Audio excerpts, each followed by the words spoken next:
Hello everyone and जय Hind to all. कैसे हैं आप सभी? उम्मीद करती हूँ अच्छे होंगे। भाई लास्ट क्लास में हम लोगों ने प्रोनाउन टॉपिक स्टार्ट किया था। हम लोगों ने काफी सारी चीजें स्टार्ट कर ली थी।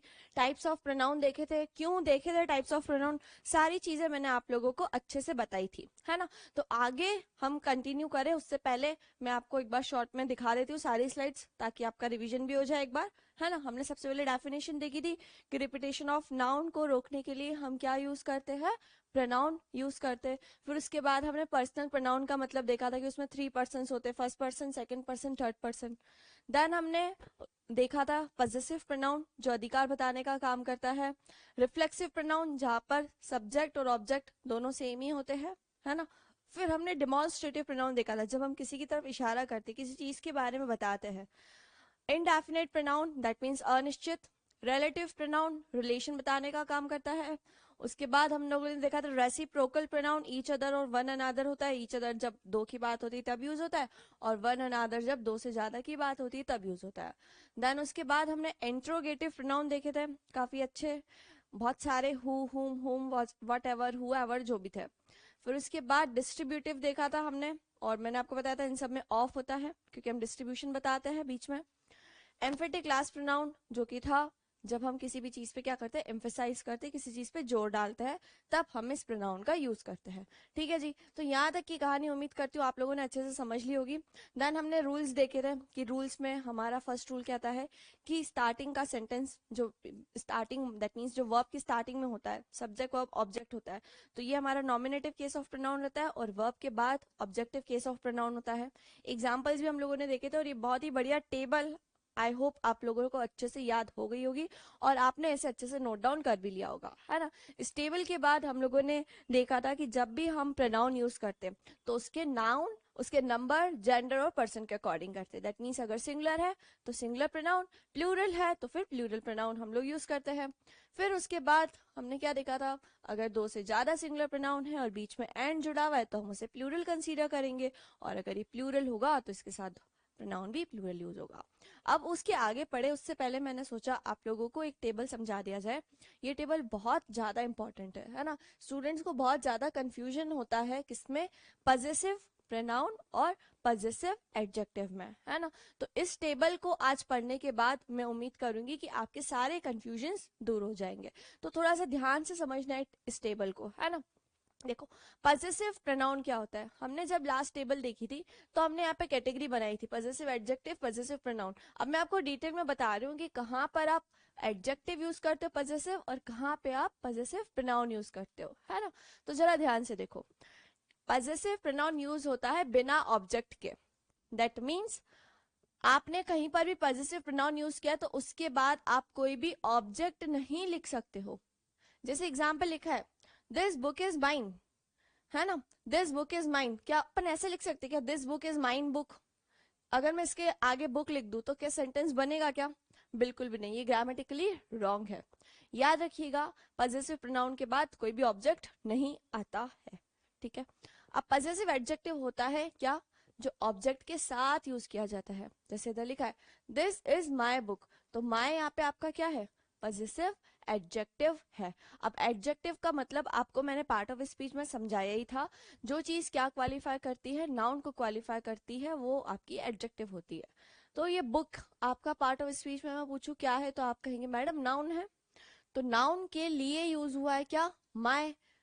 तो ये बुक किसकी है, मेरी बुक है ना। तो बुक हो गया नाउन, और बुक के पहले ये क्वालिफाई कर रहा है माय, तो माय आपका क्या हो गया, पजेसिव एडजेक्टिव हो गया, है ना। तो आप लोगों को याद रखना है इन दोनों के बीच में क्या डिफरेंस होता है मेजर। सेकेंड डिफरेंस है used as a subject of the sentence. आप पजेसिव प्रोनाउन को सेंटेंस में एज अ सब्जेक्ट की तरह यूज कर सकते हैं। जैसे लिखा भी इधर, yours was old book, that means तुम्हारी जो बुक है वो कैसी है, ओल्ड है, और योर्स सेंटेंस की स्टार्टिंग में यूज हुआ है। आप यहाँ तो योर्स लिख लो, या तो फिर क्या लिख लो, योर बुक। या तो आप योर्स लिख लो, या तो फिर आप लिख लो योर बुक।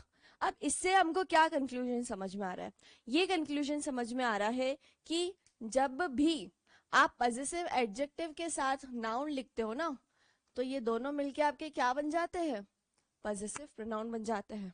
बहुत इंपॉर्टेंट चीज बोली मैंने अभी, बहुत ध्यान से सुनना। पजेसिव एडजेक्टिव के साथ जब आप नाउन जोड़ देते हो ना, तो ये दोनों मिलके आपका क्या बनता है, पजेसिव प्रनाउन बनता है ना। जैसे इधर योर्स की जगह में लिख दूं your book was old book, तो भी सेंटेंस करेक्ट है, लेकिन हमने यहाँ पे क्या यूज किया, सेंटेंस की स्टार्टिंग में पजेसिव प्रनाउन यूज किया। तो yours was old book. Hours is the top rank school. Hours मतलब क्या हो गया, आवर स्कूल। आ रही है सभी को बात समझ में? आवर्स का मतलब क्या हो गया, आवर स्कूल।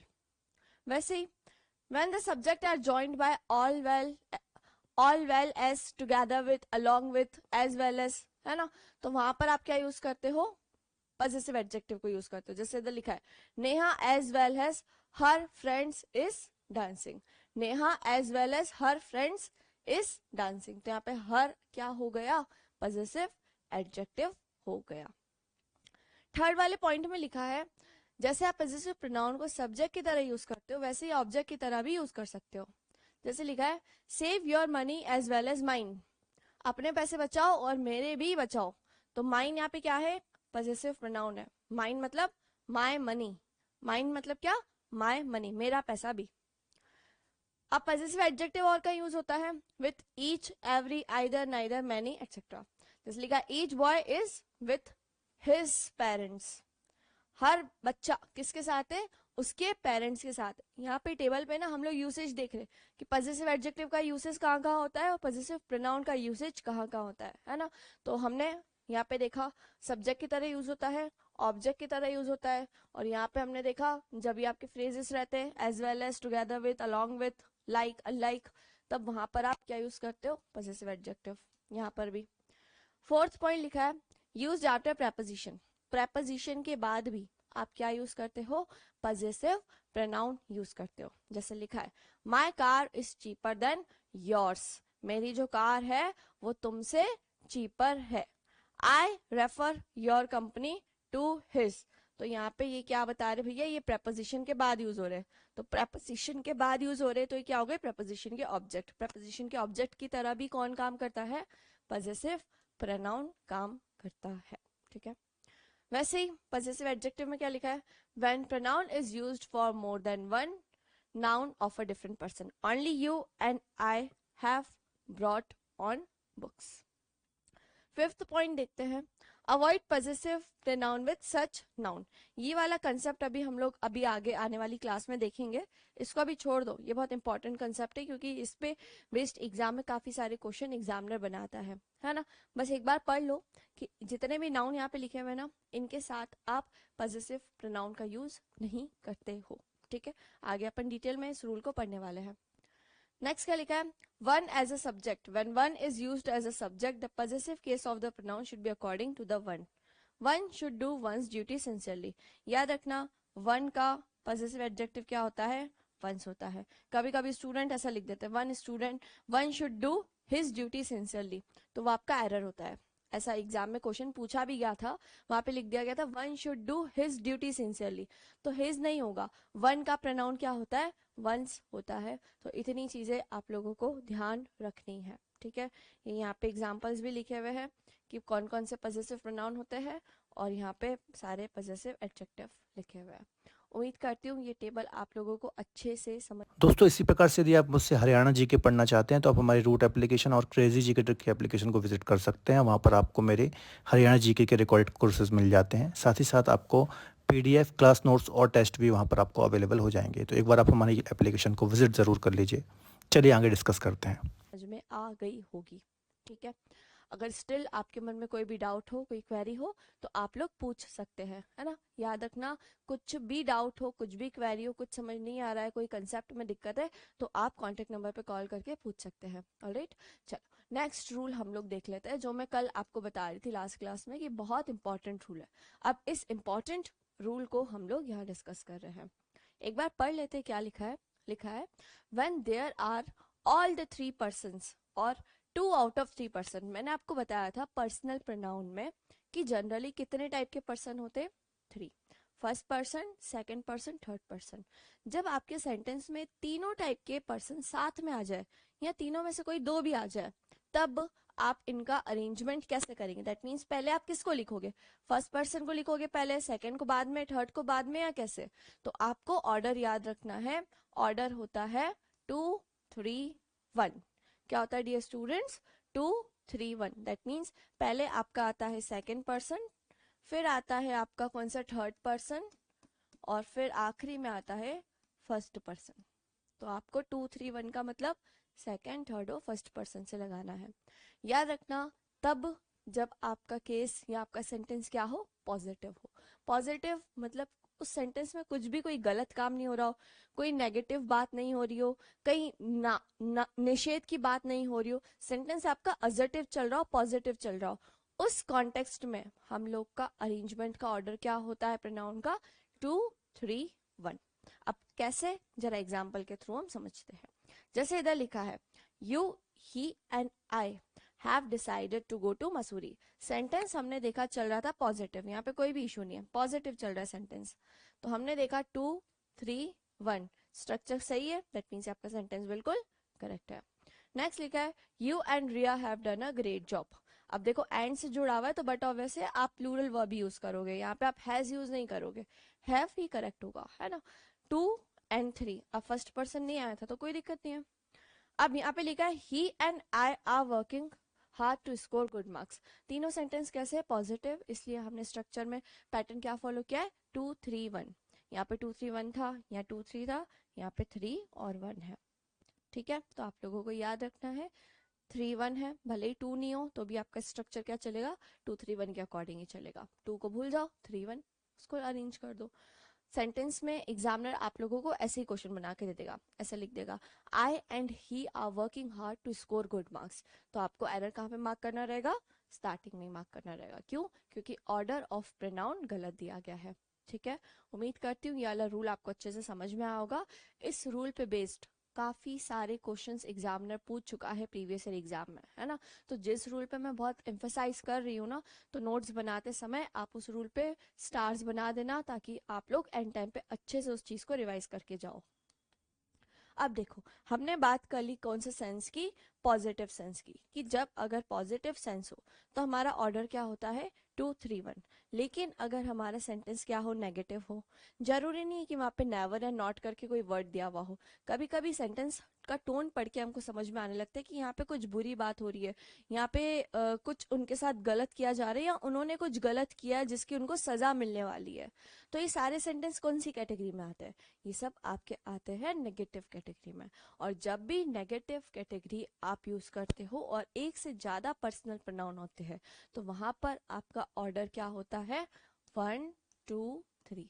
दैट मीन्स पहले आपका आएगा फर्स्ट पर्सन, देन आएगा सेकंड पर्सन, एंड देन आपका आएगा थर्ड पर्सन। ठीक है, अब कैसे, जरा हम एग्जाम्पल के थ्रू समझते हैं। लिखा है, I you and he are is responsible for this problem. अब ये आई हो गया फर्स्ट पर्सन, ये सेकंड पर्सन और ये थर्ड पर्सन। अब ये सब प्लूरल है, एक से ज्यादा है, तो हम यहाँ पे आर टिक करेंगे। ठीक है, इज नहीं, I you and he are responsible for this miss happening. हमने देखा यहाँ पे कोई मिस हैपनिंग की बात हो रही है, मतलब कुछ बुरा हुआ है ना, उन्होंने कुछ काम किया था और उसके लिए उनको जिम्मेदार ठहराया जा रहा है ना। तो सेंटेंस का टोन क्या हो गया, नेगेटिव हो गया। तो जब नेगेटिव हो गया तो हमारा स्ट्रक्चर क्या बना, 1 2 and 3 बना। Am I clear. अब देखो नेक्स्ट लिखा है, you and he, you and he, that mean second person है आपके पास और थर्ड पर्सन है। फर्स्ट पर्सन यहाँ से गायब है, तो third, second person third person लिखा, you and he have to do this work urgently. हमें ये काम अर्जेंटली करना है। ठीक है, आ रही है सभी को बात समझ में, चलो आगे बढ़ते हैं। नेक्स्ट रूल लिखा है, while making comparisons in pronoun, the pronoun compared should be of the same case. It means either both should be of the nominative pronoun or both should be objective pronoun. Hindi में भी लिखा हुआ है आप लोगों के लिए, जिसको नोट्स हिंदी में बनाने हैं वो लोग भाई हिंदी में भी बना सकते हैं। ठीक है, यहाँ पे बात की जा रही किस चीज की, कंपैरिजन की। जब भी आप दो नाउन के बीच में तुलना करते हो या दो प्रोनाउन के बीच में तुलना करते हो, तो आपको किस चीज का ध्यान रखना है कि नॉमिनेटिव केस का कंपैरिजन या तुलना आप नॉमिनेटिव से करोगे और सब्जेक्टिव केस की तुलना आप सब्जेक्टिव केस से करोगे। ठीक है, अब कैसे होता है तो वो चीज जरा हम एग्जाम्पल के थ्रू समझते हैं। जैसे इधर लिखा है she is as intelligent as him. She मैं पूछूं आपसे कौन सा केस है, तो आप कहोगे मैडम ये तो नॉमिनेटिव प्रोनाउन है। आपको बताया था ना मैंने, नॉमिनेटिव केस ऑफ प्रोनाउन है शी। शी जो है वो उतनी इंटेलिजेंट है जितना वो इंटेलिजेंट है, बट इन्होंने यहाँ पे यूज कर लिया हिम। हिम तो आप सभी को पता है कौन सा केस होता है, ऑब्जेक्टिव केस ऑफ प्रोनाउन होता है। अब हमने देखा नॉमिनेटिव केस का कंपैरिजन आप ऑब्जेक्टिव से कर रहे हो, तो क्या ये सेंटेंस सही होगा क्या? नहीं, इस सेंटेंस को गलत कर दो, ये गलत है। आपको यहाँ पे हिम की जगह पे उसका सब्जेक्टिव केस लिखना था, और उसका सब्जेक्टिव केस क्या है? ही। क्या है भैया? ही। वैसे ही नेक्स्ट सेंटेंस में लिखा है I run faster than he. अब यहाँ पे नॉमिनेटिव केस है, यहाँ पर भी, दैट मीन्स ये सेंटेंस भी आपका क्या हो गया? करेक्ट हो गया। नेक्स्ट लिखा है I love you as much as him. अब मुझे बताओ, ये वाला क्वेश्चन बहुत अच्छा है और सोचने लायक है ना? मुझे सोच के बता रहा, जितने भी स्टूडेंट्स है ना सब लोग सोच के बता रहा कि ये सेंटेंस करेक्ट है कि नहीं।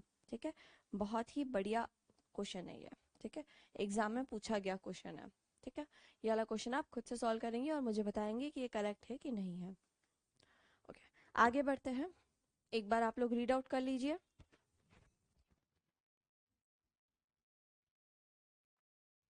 तो दोस्तों इसी प्रकार से यदि आप मुझसे इंडियन ज्योग्राफी पढ़ना चाहते हैं तो आप हमारी रूट एप्लीकेशन और क्रेजी जी के ट्रिक की एप्लीकेशन पर विजिट कर सकते हैं, जहां पर आपको मेरे वेरियस रिकॉर्डेड कोर्सेज देखने को मिल जाते हैं। कोर्सेज के साथ आपको पीडीएफ, क्लास नोट्स और टॉपिक वाइज टेस्ट भी देखने को मिल जाते हैं। तो आप हमारी क्रेजी जी के ट्रिक की एप्लीकेशन और रूट एप्लीकेशन को ज़रूर विजिट करें। चलिए आगे डिस्कस करते हैं।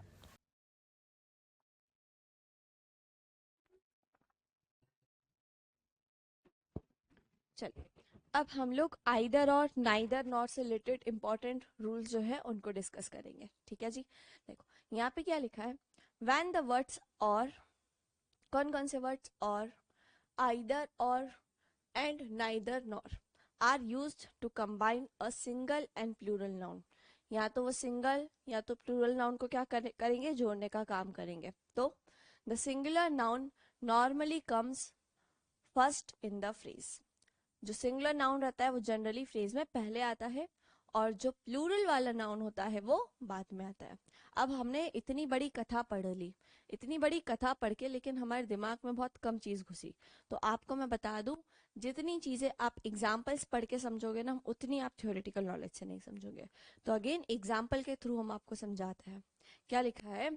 आइदर द मैनेजर और his subordinates failed in their duty. अब देखो यहाँ पे आइदर और के साथ हमने किसको कनेक्ट किया है? एक नाउन वन आपका ये है, और नाउन टू आपका क्या है? सबऑर्डिनेट्स है। मैनेजर में आपसे पूछूं कैसा नाउन है, तो आप कहेंगे मैडम ये है आपका सिंगुलर नाउन। मैनेजर लिखा है सिंगुलर नाउन है। और सब ऑर्डिनेट्स मैं पूछूं ये कैसा नाउन है, तो आप कहेंगे मैडम ये आपका प्लूरल नाउन है। एक सिंगुलर है एक प्लूरल है, तो आपको याद क्या रखना है? मोस्ट ऑफ द केस में क्या होता है, पहले सिंगुलर आता है और बाद में प्लूरल आता है। अब आगे आपको प्रोनाउन कौन सा यूज करना है, तो याद रखिएगा जो भी आपका नाउन सेकंड होता है, नाउन टू होता है, उसके अकॉर्डिंग आप क्या यूज करते हो? प्रोनाउन यूज करते हो। अब सब ऑर्डिनेट्स क्या था आप लोगों का? प्लूरल प्रोनाउन था, तो इसलिए आप लोगों ने यहाँ पे देयर यूज किया। अगर देयर की जगह आप लोग हिज यूज करते तो फिर सेंटेंस हो जाता गलत। ठीक है, आ रही सभी को बात समझ में? आगे वाली स्लाइड में और भी डिटेल में दिया हुआ है ऑल्दो ये कंसेप्ट, बट स्टिल मैंने सोचा आप लोगों को बता दिया जाए। उम्मीद कर रही हूँ आप सभी को यहाँ तक की चीजें अच्छे से क्लियर हो रही होगी, और आप लोग अच्छे से नोट्स भी बना रहे होंगे। ठीक है, सब लोग अच्छे से नोट्स बनाना, क्यों? क्योंकि एग्जाम के एंड टाइम पे आपको आपके नोट्स ही काम आते हैं, आप अपनी राइटिंग में बहुत अच्छे से चीजों को समझ पाते हैं, है ना? तो नोट्स बनाओ और उनका प्रॉपर रिविजन भी करो। ठीक है जी, चलो आगे देखते हैं। नेक्स्ट कंसेप्ट प्रोनाउन का क्या है? When either or, neither nor is used to combine two or more singular noun, the pronoun is always in singular form. जो अभी आपको लास्ट में मैंने कंसेप्ट पढ़ाया था उसी का एक्सटेंडेड वर्जन है, नथिंग एल्स। यहाँ पर बात की जा रही कि जब भी आइदर और नाइदर नॉर को आप कंबाइन करते हो दो सिंगुलर नाउन या फिर प्रोनाउंस है, तो बट ऑब्वियस है उनका जो प्रोनाउन होगा वो भी क्या होगा, सिंगुलर ही होगा, है ना। अब यहाँ पर अगर सबऑर्डिनेट्स की जगह सबऑर्डिनेट होता तो यहाँ पर हम हिज लगाते, देयर लगाते ही नहीं। तो वही चीज लिखी हुई है, देखो लिखा है एग्जाम्पल देखो, राज और Mohit should invest his money in some business. Raj और मोहित, भले ही और लिखा हुआ हो या आइदर और लिखा हुआ हो, बात सेम ही होती है ना। हम लोग सेकंड पर्सन के अकॉर्डिंग ही क्या यूज करते हैं, अपनी आगे वाली प्रोनाउन को यूज करते हैं। सेकंड पर्सन सिंगुलर है तो आपका प्रोनाउन भी सिंगुलर है, सेकंड पर्सन आपका प्लूरल था तो आपकी प्रोनाउन भी प्लूरल थी। तो वही चीज आप लोगों को याद रखनी है। नेक्स्ट सेंटेंस में देखो क्या लिखा है, neither Raj nor Sam confessed his guilt. ये भी सेंटेंस करेक्ट है क्योंकि नाइदर के बाद राज था, सिंगुलर था, सैम है, ये भी सिंगुलर है, दोनों आपके सिंगुलर चल रहे हैं। हमको आगे जो प्रोनाउन लगाना था वो इसके अकॉर्डिंग लगाना था, जो कि है इस। ठीक है जी। नेक्स्ट लिखा है, आइदर सीना और Komal forget to take her price. Either और, ये भी आपका सिंगुलर नाउन हो गया, कोमल भी आपका सिंगुलर नाउन हो गया, forget to take her price. अभी हर यूज हुआ है किसके लिए, कोमल के लिए। बट ऑब्वियस है जब सेकंड आपका नाउन सिंगुलर था तो आगे आप प्रोनाउन भी क्या यूज करोगे, सिंगुलर ही यूज करोगे। सभी को आ रही है बात समझ में। याद रखना आइदर और नाइदर नॉर इस पे बेस्ड एग्जाम में काफी सारे क्वेश्चंस एग्जामिनर पूछता है ना। तो आप लोग क्या करा करो, जैसे ही कोई भी टॉपिक फिनिश हो जाए, जैसे मैंने आपको नाउन कंप्लीट करा दिया, अब नाउन के आप जितने ज्यादा क्वेश्चन लगा सकते हो ना लगाओ।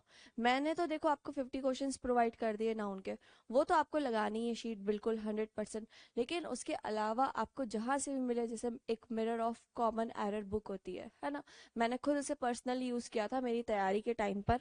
उस बुक में काफी अच्छे क्वेश्चंस रहते हैं और उन क्वेश्चंस को करके लगता है कि हाँ पूरा रिवीजन हो गया हमारे उस टॉपिक का। तो आप चाहो तो उस बुक को भी रेफर कर सकते हो प्रैक्टिस करने के लिए। अदरवाइज ऑनलाइन क्विजेस काफी सारी अवेलेबल है। आप गूगल पे जैसे ही जाओगे, गूगल पे लिख दोगे questions related to noun for competitive exams, आपको वहां पर भी काफी सारे क्वेश्चंस मिल जाएंगे, वहां भी आप प्रैक्टिस कर सकते हो। क्विज फॉर्म में मिलेंगे तो आपको और भी मजा आएगा करने में, ताकि आखिरी में आपका स्कोर भी चेक हो पाए। फॉर एग्जाम्पल 50 क्वेश्चन है तो 50 में से आप लोग कितने क्वेश्चन सही कर पा रहे हो वो भी आपको समझ में आता जाएगा, है ना। और रैंकिंग भी रहती है तो फिर थोड़ा सा कॉम्पिटिटिव एनवायरनमेंट वहाँ पे बना रहता है। तो आप लोग को भी मैं यही गाइडेंस दूंगी कि सारे टॉपिक जैसे भी एक एक करके टॉपिक होते जाए ना, आप उसकी प्रैक्टिस जरूर करना, अदरवाइज आप भूल जाओगे। स्टूडेंट्स गलती यही करते हैं कि वो क्या करते हैं, पहले पूरा पढ़ते जाते हैं, पूरा ढेर बना लेंगे पढ़ने का, उसके बाद रिवीजन करेंगे। ऐसा नहीं करना है। एक टॉपिक हुआ, पहले उसके क्वेश्चन को लगाओ, उस टॉपिक को पूरा पक्का करो, उसके बाद सेकंड टॉपिक की थ्योरी पढ़ो और फिर उसके क्वेश्चंस लगाओ। और अगर ऐसा कोई क्वेश्चन है जो आप लोगों से नहीं बन रहा है, वो भी आप मुझे भेज सकते हो, मैं आपको उसका सोल्यूशन प्रोवाइड करवा दूंगी। एम आई क्लियर सारे स्टूडेंट्स? चलो आगे बढ़ते हैं और नेक्स्ट क्वेश्चन हम लोग देखते हैं। लिखा है, when in a sentence one is used as the subject, all the pronoun in the sentence must be change into one or one's and not his her or him. बहुत important concept है, exam में कई बार पूछा गया है। कह रहा है कि अगर सेंटेंस का सब्जेक्ट आपका क्या है, वन से स्टार्ट हो रहा है, तो आगे आने वाले जो भी प्रोनाउन हो गए वो वन हो गए या फिर वंस हो गए। जैसे इधर एग्जाम्पल लिखा है, one should keep once promise. ये आपका सेंटेंस करेक्ट है। अगर यहाँ पे ऐसा लिखा हुआ होता one should keep his promise, तो फिर कहानी हो जाती गड़बड़। ठीक है जी। तो आपको क्या ध्यान रखना है भैया, one should keep once promise. अगर आपका सेंटेंस में सब्जेक्ट वन है तो आगे आने वाले प्रोनाउन भी क्या हो गए, one's. One should take, one should do one's duty, okay. One must finish one's task in time. ठीक है, तो ये तीनों सेंटेंस आपके करेक्ट हो गए हैं। आपको यहाँ पर हिज हर और हिम नहीं यूज करना है। एग्जामिनर आपको यही घुमा देता है इस टाइप के क्वेश्चंस में, है ना, तो आपको इतना याद रखना है। चलिए नेक्स्ट, नेक्स्ट कंसेप्ट बहुत इंपॉर्टेंट है, एक बार आप इसे रीड करने की कोशिश कीजिए खुद से। यहाँ पर दोस्तों अगर आप इसी तरीके से कंप्लीट जीएस पढ़ना चाहते हैं, बहुत ही सिंपल तरीके से पढ़ना चाहते हैं, इमेजिनेशन के थ्रू पढ़ना चाहते हैं, तो 100 घंटे के अंदर जीएस का मैंने आप सभी के लिए एक ऐसा कोर्स डिज़ाइन कर रखा है जो आपको जीएस को लेकर कंप्लीट सॉल्यूशन प्रोवाइड करता है। देखिए आप सभी को पता ही है कि जीएस एक ऐसा सब्जेक्ट है जिसमें मल्टीपल सब्जेक्ट हमको कवर करना होते हैं। Physics, chemistry, bio, economics, multiple subjects होते हैं, लगभग 7-8 सब्जेक्ट्स होते हैं, तो इनको कवर करना वाकई में बहुत डिफिकल्ट काम होता है। मैंने आप सभी को कंप्लीट सॉल्यूशन दिया है 100 आवर जीएस के इस कोर्स के अंदर। सारे सब्जेक्ट मैंने ही आपको पढ़ाए हैं और बहुत ही सिस्टमेटिक तरीके से सबसे सिंपल वे में मैंने आपको चीज़ों को एक्सप्लेन किया है और हमने ट्रिक के माध्यम से भी चीज़ों को इसमें याद किया है। इंग्लिश एंड हिंदी मिक्स में ये कोर्स मैंने आपके लिए डिज़ाइन किया है। 2 ईयर की वैलिडिटी के साथ में आपको ये कोर्स मिल जाता है। अगर आप इस कोर्स को एनरोल करना चाहते हैं तो डिस्क्रिप्शन बॉक्स और कमेंट बॉक्स में लिंक दे रखा है, वहाँ पर क्लिक कर सीधे कोर्स के अंदर एनरोल कर सकते हैं। इसके अलावा क्रेजी जी के ट्रिक एप्लीकेशन डाउनलोड कर लीजिए। वहाँ पर फाउंडेशन कोर्स के अंदर कोर्स बाय एक्सेसर में आपको 100 आवर जीएस का ऑप्शन मिल जाएगा। कोर्स को लेकर अगर कुछ भी क्वेरी है आपकी तो स्क्रीन पर दिए गए नंबर पर आप कॉल कर सकते हैं, बेझिझक कॉल करके इन्फॉर्मेशन ले सकते हैं। चलिए वापस आते हैं हमारे लेक्चर पर। देखो, आप में से काफी सारे लोग ऐसे होंगे जिन्होंने बैच लिया होगा बिल्कुल एंड टाइम पे, है ना। तो आप लोग वीडियो को 2x की स्पीड पे करके भी देख सकते हो, और अगर आप लोगों के पास नोट्स बनाने का टाइम नहीं है तो आप लोग मेरी जो क्लासेस में मैं आपको नोट करवाती हूँ ना, ये भी आपको मैं क्लास नोट्स में प्रोवाइड करवा दूंगी। तो टेंशन की कोई भी बात नहीं है। टाइम नहीं है तो नोट्स बनाने में अपना वेस्ट मत करना। आप मेरे ही पीडीएफ्स रेफर कर सकते हो, चाहो तो उनका प्रिंट आउट निकाल लो, या तो फिर मोबाइल में सॉफ्ट कॉपी रख के वहां से भी आप लोग पढ़ सकते हो। ठीक है, तो आपके लिए हमने सारी फैसिलिटी रखी है, बस वही है कि आपको ज्यादा से ज्यादा उस चीज का बेनिफिट उठाना है। ठीक है, अब नेक्स्ट कंसेप्ट आपका क्या कह रहा है? नेक्स्ट कंसेप्ट कह रहा है when any pronoun functions as the complement of the verb to be, it is always in the nominative case। जब कोई प्रोनाउन टू बी वर्ब का कॉम्प्लीमेंट होता है तो वह हमेशा नॉमिनेटिव केस में होता है। अब टू बी क्या होता है तो देखो बताते हैं। जैसे इधर लिखा है इट इज क्या है? बी फॉर्म ऑफ वर्ब है। बी फॉर्म ऑफ वर्ब में आपका क्या क्या होता है? Is, am, are, was and were. ठीक है, ये आपके बी फॉर्म ऑफ वर्ब्स रहते हैं। इनके बाद आप कोई भी सब्जेक्ट यूज करते हो, उसका केस कौन सा होता है? नॉमिनेटिव या फिर सब्जेक्टिव केस होता है। जैसे इधर लिखा है it is me who have to go, तो नहीं, इनकरेक्ट हो गया। आपका सेंटेंस करेक्ट क्या होगा? It is I who have to go. अब आपको याद रखना है यहाँ पे रिलेटिव प्रोनाउन हु यूज किया गया है, तो आगे जो वर्ब यूज होगी वो किसके अकॉर्डिंग होगी? आई के अकॉर्डिंग। आई के साथ आप सभी को पता है हम लोग क्या यूज करते हैं? हैव यूज करते हैं, ना कि हैज। तो इसलिए हमने यहाँ पे हैव यूज किया है। नेक्स्ट लिखा है it is him who is to blame. अब अगेन क्वेश्चन गलत हो गया, क्योंकि यहाँ पे आपको सब्जेक्टिव केस चाहिए था, नॉमिनेटिव केस चाहिए था, इन्होंने ऑब्जेक्टिव केस दे दिया है। हु के बाद इज लिखा है, वो भले सही है लेकिन हिम नहीं। यहाँ पे आपका सेंटेंस में क्या आएगा? He. It is he who is to blame. Next लिखा है it was he who could solve the problems easily. इस क्वेश्चन में कोई भी एरर नहीं है, पूरी तरीके से ये आपका क्वेश्चन सही है। अब फटाफट से सारे स्टूडेंट्स इस कंसेप्ट को नोट डाउन कर लो, इस पे बेस्ड भी एग्जाम में क्वेश्चन आए हैं। तो यहाँ पर फ्रेंड्स, जिस तरीके से अभी तक आपने इस लेक्चर को देखा है, जिस तरीके से हमने अभी तक चीज़ों को समझा है, अगर आप इसी तरीके से इस पैटर्न से जीएस मतलब जनरल स्टडी को कंप्लीट करना चाहते हो तो फ्रेंड्स मैंने आप सभी के लिए 100 आवर जीएस का एक कोर्स डिज़ाइन कर रखा है। इस कोर्स के अंदर फ्रेंड्स मैंने आपको 8 सब्जेक्ट कंप्लीट कराए हैं। अलग अलग सब्जेक्ट हमको जीएस में पढ़ना होते हैं, जैसे कि history, geography, polity, economics, art and culture, sports, multiple subjects हमको कवर करना होते हैं। वो सारे सब्जेक्ट इस 100 आवर जीएस के अंदर मैंने आपको प्रोवाइड करे हैं, क्योंकि जीएस के साथ में सबसे बड़ी प्रॉब्लम ये होती है कि इसका सिलेबस कंप्लीट करना एंड उसका प्रॉपर रिवीजन भी करना। इस 100 आवर जीएस के कोर्स में मैंने आपको ट्रिक के माध्यम से एग्जाम्पल, कॉन्सेप्ट एंड हमने इमेजिनेशन के थ्रू चीज़ों को समझा है। इस कोर्स में आपको वीडियो लेक्चर के साथ साथ में class notes and mock test भी दिए गए हैं। ये मॉक टेस्ट बहुत इंपॉर्टेंट है, जो कि प्रीवियस ईयर क्वेश्चन को दिमाग में रखते हुए मैंने डिजाइन करे हैं। मैक्सिमम क्वेश्चन आपको इन्हीं मॉक टेस्ट से एग्जाम में देखने को मिलेंगे। 2 साल की वैलिडिटी के साथ में इस कोर्स को मैंने हिंदी एंड इंग्लिश मिक्स में आपके लिए डिजाइन किया है, जिससे कि सभी स्टूडेंट इसका फायदा ले सकें। इस कोर्स को आप एनरोल कर सकते हैं मात्र 999 रुपीज़ में, जिसमें आपको 7 से 8 सब्जेक्ट जीएस के अंदर कवर हो जाते हैं। कोर्स के बारे में और अगर आपको डिटेल लेना है तो स्क्रीन पर दिए गए नंबर पे भी आप कॉल कर सकते हैं। एनरोल करने के लिए फ्रेंड्स डिस्क्रिप्शन बॉक्स और कमेंट बॉक्स में लिंक दे रखा है, वहाँ पर क्लिक कर आप इस कोर्स को एनरोल कर सकते हैं। इसके अलावा क्रेजी जी के ट्रिक एप्लीकेशन डाउनलोड कर लीजिए, वहाँ पर फाउंडेशन कोर्स में कोर्स बाय अक्षय सर में आपको ऑप्शन मिल जाएगा। तो छोटी सी इन्फॉर्मेशन थी, आई थिंक आपके लिए काफ़ी ज़्यादा हेल्पफुल होने वाली है। चलिए वापस आते हैं हमारे लेक्चर पर। आप लोग याद रखना भाई, यहाँ पे मैं आपको क्लास में जितने भी कंसेप्ट पढ़ा रही हूँ ना, बहुत ज़्यादा रेलेवेंट है। मैंने आपकी क्लास में कुछ भी ऐसा कंटेंट नहीं डाला है जिसको पढ़ के आपको लगे कि यार मैडम ये क्यों पढ़ा रही हो, ये तो एग्ज़ाम में पूछा भी नहीं जाता है। देखो मैंने खुद एग्ज़ाम निकाली है, तो मैंने कोशिश करी कि कंटेंट आपको सिर्फ और सिर्फ उतना ही दिया जाए जो आपके एग्ज़ाम पर्सपेक्टिव से बहुत ज़्यादा रेलेवेंट हो, है ना। तो आप लोग पूरी तरीके से विश्वास करके चीज़ें कर सकते हैं। आपको सारी चीज़ें प्रिंट आउट के मिल जाएगी। इन क्लासेस को करने के बाद आपके आराम से 90% क्वेश्चंस बनेंगे। 10% का मैं इसलिए श्योरिटी नहीं दे रही हूँ क्योंकि कभी कभी कुछ ऊटपटांग भी आ जाता है, तो वो आपका 10% कहाँ से कवर होगा, वो आपका जितना ज़्यादा आप क्वेश्चंस की प्रैक्टिस करोगे, आप जितने ज़्यादा क्वेश्चंस लगाओगे क्विजेस के फॉर्मेट में, ऑनलाइन ढूंढ ढूंढ के, तो 10% भी आपका क्लियर हो जाएगा। ठीक है, बाकी 90% आपका इन क्लासेस के थ्रू कवर होगा। चलिए आगे बढ़ते हैं और नेक्स्ट कंसेप्ट देखते हैं। लिखा है after like but except between let and all prepositions pronoun is used in the objective case। ये रूल बहुत ज़्यादा इंपॉर्टेंट है।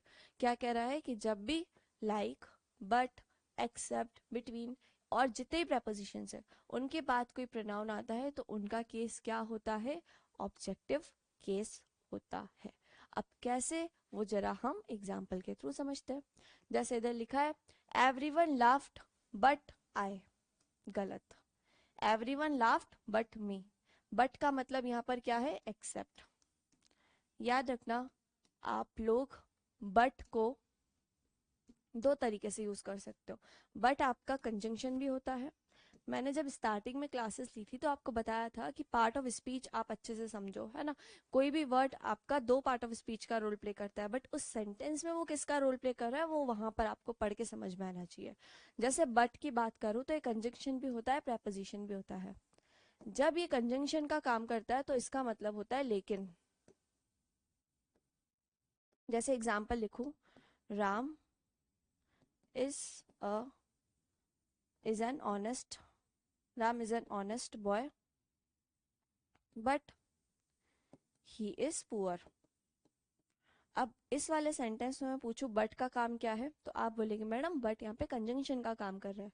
लेकिन जब ये वाले सेंटेंस में हम देख रहे हैं बट, तो यहाँ पे बट कंजंक्शन का काम नहीं कर रहा है, दो सेंटेंस को ज्वाइन नहीं कर रहा है, यहाँ पे ये प्रेपोजिशन का काम कर रहा है। और जब बट प्रेपोजिशन का काम करता है तो उसका मतलब होता है के अलावा, के अलावा, है ना, के अलावा।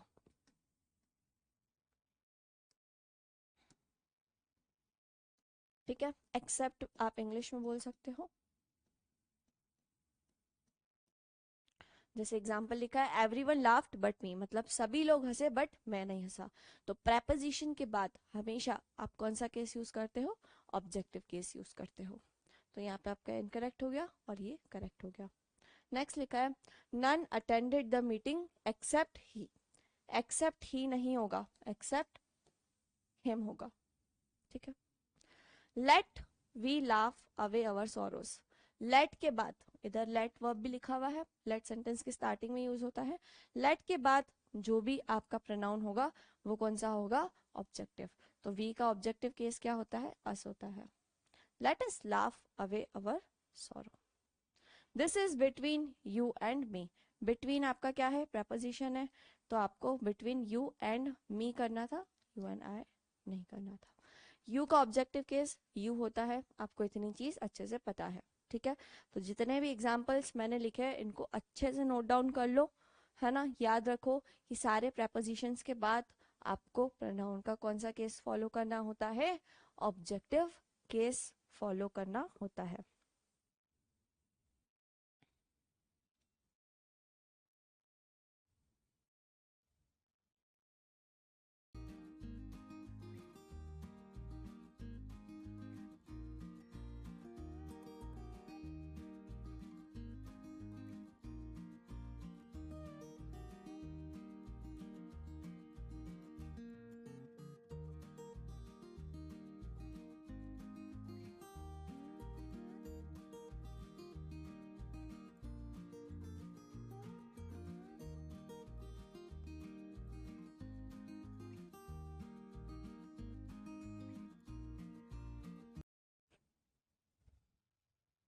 चलिए, उम्मीद करती हूँ आप लोग प्रॉपर सभी लोग नोट्स बना रहे होंगे, है ना। सब चीज़ के एग्जाम्पल एक एक दो दो तीन तीन लिख लो, है ना। आगे बढ़ते हैं फटाफट से और नेक्स्ट कंसेप्ट की तरफ हम बढ़ते हैं। नेक्स्ट कंसेप्ट लिखा है when collective noun is used as subject of a sentence. जब आपके सेंटेंस में कलेक्टिव नाउन आप लोग देख चुके हो ऑलरेडी, नाउन वाली क्लास में मैंने आपको कलेक्टिव नाउन बताया था, है ना। जब भी हम ग्रुप की बात करते हैं, जैसे बोलो flock of sheep, pride of lions, है ना, शोल ऑफ फिशेस, तो ये आपके क्या होते हैं, कलेक्टिव नाउन होते हैं। जब ये सेंटेंस में सब्जेक्ट की तरह यूज होते हैं तो हम इन्हें कंसीडर करते हैं क्या, ग्रुप, एक समूह की तरह कंसीडर करते हैं। और उनको हम साथ में यूज करना होता है प्रोनाउन, तो कौन सा प्रोनाउन यूज करते हैं उनके लिए, सिंगुलर प्रोनाउन। और सिंगुलर प्रोनाउन में कौन कौन से, न्यूटर जेंडर के प्रोनाउन, इट, इट्स और इटसेल्फ, ठीक है। इट ऑब्जेक्टिव केस के लिए, ये आपका पॉजेसिव के लिए, और ये आपका रिफ्लेक्सिव के लिए, ठीक है। चलो, हिंदी में भी वही बात लिखी है, आप लोग पढ़ लेना। यहाँ पे कलेक्टिव नाउन की लिस्ट बनी हुई है, आप सभी को पता ही होगा इन सबका मतलब, तो मतलब सबके एक एक नहीं बता रही हूँ मैं आपको, डायरेक्ट एग्जाम्पल के थ्रू हम समझते हैं। जैसे इधर लिखा है द आर्मी, आर्मी आप सभी को पता है ग्रुप ऑफ सोल्जर। आर्मी क्या है, आपका कलेक्टिव नाउन है। तो कलेक्टिव नाउन को हम हमेशा सिंगुलर कैटेगरी की तरह देखते हैं। हमने नाउन वाली क्लास में भी इसके एक दो रूल्स देखे थे कि कलेक्टिव नाउन को हम सिंगुलर एंटिटी कंसीडर करते हैं और इसलिए उनके साथ हम वर्ब भी सिंगुलर यूज करते हैं। तो बट ऑब्वियसली जब आप वर्ब सिंगुलर यूज कर रहे हो तो प्रोनाउन भी क्या होगा, सिंगुलर ही होगा। तो क्या लिखा है, the army had to suffer terrible problem in its march होगा कि इन देयर मार्च होगा, तो याद रखना देयर नहीं होगा, क्या होगा, इट्स, क्या होगा, its. The fleet will reach its destination in a week. जो फ्लीट, फ्लीट आपको पता है शिप, जितने भी शिप होते हैं उनका फ्लीट, उनके ग्रुप को हम क्या कहते हैं, फ्लीट कहते हैं। तो उसके लिए हम लोग अगेन यहाँ पे क्या यूज करेंगे, इट्स यूज करेंगे, ना कि देयर, ठीक है। तो आप लोगों के लिए एग्जाम्पल्स है, फटाफट से सभी लोग कंसेप्ट लिखो और उसके दो एग्जाम्पल्स लिख लो।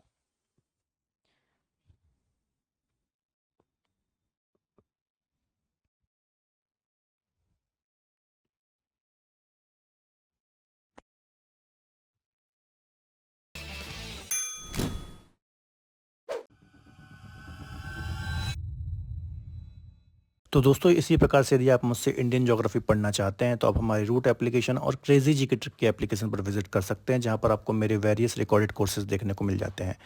कोर्सेज के साथ आपको पीडीएफ, क्लास नोट्स और टॉपिक वाइज टेस्ट भी देखने को मिल जाते हैं। तो आप हमारी क्रेजी जी के ट्रिक की एप्लीकेशन और रूट एप्लीकेशन को ज़रूर विजिट करें। चलिए आगे डिस्कस करते हैं।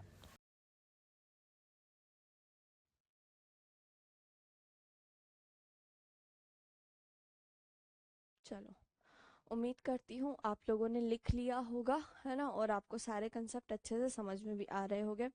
आगे बढ़ते हैं, नेक्स्ट कंसेप्ट हम लोग देखते हैं किसका, प्रोनाउन का। वही है अगेन आपका कलेक्टिव नाउन से रिलेटेड। जब collective noun as a group entity की बात होती है तो उसे हम क्या कंसीडर करते हैं, सिंगुलर। लेकिन अगर वहां पर कहीं पर डिवाइडेशन की बात होती है, हर इंडिविजुअल अपना अपना काम कर रहा है, सेपरेटिज्म की बात हो रही है, तो वहां पर हम कलेक्टिव नाउन को सेपरेट मानते हैं और उनके साथ हम प्लूरल वर्ब लेते हैं। आज थोड़ी सी तबीयत खराब है इसलिए क्लास लेने में इशू हो रहा है ना। तो आप लोग ऐसा मत सोचना कि मैम ऐसे क्यों पढ़ा रही है आज। चलो, तो लिखा है when collective noun is used as a separate individual then it is considered as plural. अब मैंने आपको नाउन के टाइम भी ये चीज क्लियर की थी कि जब हम कलेक्टिव नाउन को एज अ सिंगुलर एंटिटी की तरह तब कंसीडर करते हैं जब वो सारे एक ही दिशा में जाते हैं। लेकिन अब कोई एक दिशा में जा रहा है, कोई दूसरी में जा रहा है, तीसरा कहीं और जा रहा है, तो जब अब सब लोग सेपरेट हो गए हैं तो अब हम उसे सिंगुलर कंसीडर नहीं करेंगे, क्या कंसीडर करेंगे, प्लूरल। और जब प्लूरल कंसीडर करेंगे तो बट ऑब्वियस है उनके साथ हम वर्ब भी प्लूरल लगाएंगे और प्रोनाउन भी प्लूरल लगाएंगे। और प्लूरल प्रोनाउन आपके कौन कौन से होते हैं, तो वो स्क्रीन पर अंडरलाइन कर दिए गए हैं, इन्हें आप अच्छे से नोट डाउन कर लो, ठीक है। अब एग्जाम्पल के थ्रू हम लोग समझते हैं। जैसे इधर लिखा है the committee decided the matter without leaving. अब देखो, जो कमेटी के लोग हैं, बट ऑब्वियसली कमेटी में लोग हो गए, अलग अलग लोग हैं, अपनी अपनी सीट पे बैठे हो गए, है ना।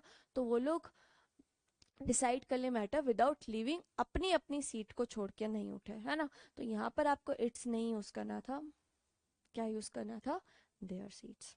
The jury were divided in their opinion. अब ज्यूरी का काम क्या होता है, एक कंसेंसस पे आना, मतलब एक डिसीजन पे लेना। लेकिन अब ज्यूरी के जो जजेस है, जितने भी जजेस है, कोई एक बात बोल रहा है, दूसरा दूसरी बात बोल रहा है, तीसरा चौथी बात बोल रहा है, मतलब सब अपनी अपनी बातें बोलने लग रहे हैं। तो अब वो सिंगुलर एंटिटी की तरह काम नहीं कर रहे। किसकी तरह काम कर रहे? प्लूरल की तरह। तो जब अब प्लूरल हो गए तो यहाँ पर हम प्लूरल लगाएंगे। The team are divided in their opinions about playing on Sunday. अब देखो टीम का काम क्या होता है? एक साथ रहना, एक ही डिसीजन लेना, है ना। लेकिन अब सब लोग डिवाइड हो गए हैं। कोई बोल रहा है संडे को खेलना है, कोई बोल रहा है संडे को नहीं खेलना है। तो यहाँ पर आप टीम के लिए आर यूज करोगे। क्या यूज करोगे? Are. The team are divided in their opinion about playing on Sunday.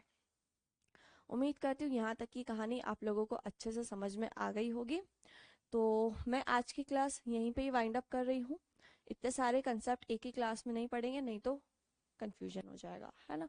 अब नेक्स्ट क्लास में आप जब भी आओगे तो प्रीवियस आज की क्लास और लास्ट क्लास अच्छे से रिवाइज करके आओगे। उसके आगे हम लोग प्रोनाउन का नेक्स्ट रूल स्टार्ट करेंगे, ठीक है।